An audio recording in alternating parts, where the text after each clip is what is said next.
Samajwadi party के स्वामी प्रसाद मौर्य और कांग्रेस के मणिशंकर अय्यर, इन दोनों में एक बड़ी विकट समानता है। अब आप कहेंगे लो कहाँ अय्यर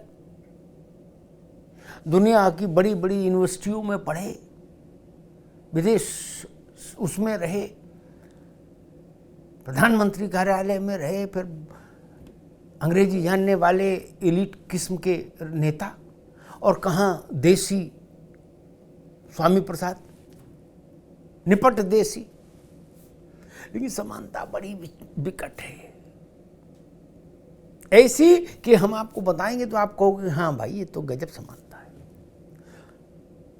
उधर मणिशंकर अय्यर इस बात को लेकर स्थापित हो चुके हैं कि कांग्रेस को जितना नुकसान मणिशंकर अय्यर के बोल पहुंचाते हैं उतना नुकसान भाजपा भी नहीं पहुंचा पाती।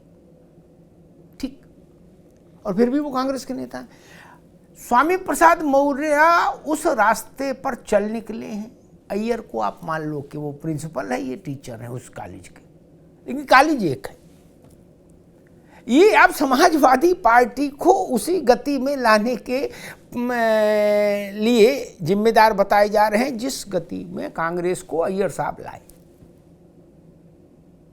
बैठे ठाले स्वामी प्रसाद मौर्य यत्र तत्र सर्वत्र कोई न कोई ऐसा जुमला छेड़ देते हैं जिसमें समाजवादी पार्टी को पसीना आ जाए लिपते लिपते कि कैसे बटोरे जो ये फैला दिए स्वामी प्रसाद मौर्य। कभी रामचरितमानस के पन्ने फाड़ने की बात कहते हैं, कभी तुलसीदास को भला बुरा, कभी इसको भला बुरा, कभी ब्रह्मा विष्णु महेश को भला बुरा, कभी गौरी गणेश को भला बुरा। अब सबको लिपते लिपते समाजवादी पार्टी इनको समझाते समझाते भैया पुतुआ करते करते हलकान हो गई। लेकिन मौर्य जी तो मौर्य जी।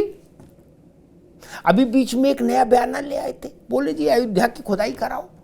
बोले क्यों? बोले वहां तो बौद्ध मंदिर है, बौद्ध स्तूप है, लो कर लो बात। वहां मंदिर बन रहा रामलला का, और उल्टे बास बरेली के मौर्य जी आ गए। वो तो बड़ा मुश्किल में अखिलेश यादव और उनका पूरा परिवार लग के इनको शांत करा पाया कि रहने दे भाई, मतलब चुनाव लड़ने लायक ही नहीं रखोगे क्या कि जहां पर्चा भरने जाए वहीं काले झंडे दिखाए जनता। तो अब मौर्य जी ने एक नई थ्योरी ला के खड़ी कर दी। बोले चलो अच्छा अयोध्या छोड़ रहे हैं, लेकिन इसको नहीं छोड़ेंगे। क्या?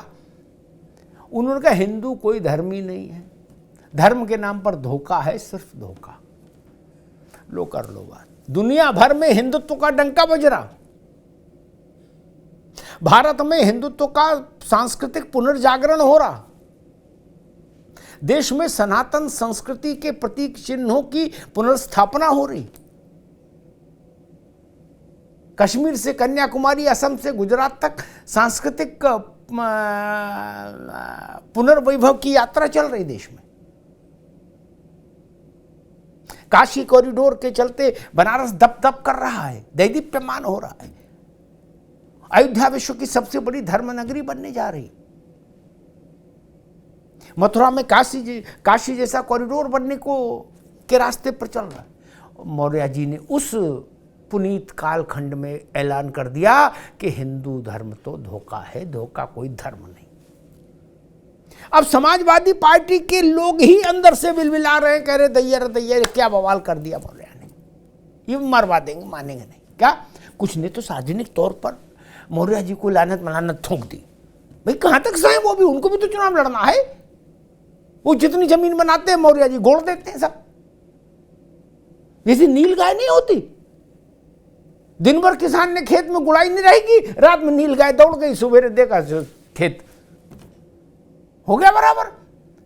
तो ये जो राजनीतिक नील गाय हैं, इनके चलते बड़ा हाहाकार मचा हुआ है। क्या समाजवादी पार्टी को स्वामी प्रसाद मौर्य वैसा ही नुकसान पहुंचाने की कोशिश कर रहे हैं जैसा नुकसान मणिशंकर अय्यर कांग्रेस को पहुंचाते रहे हैं?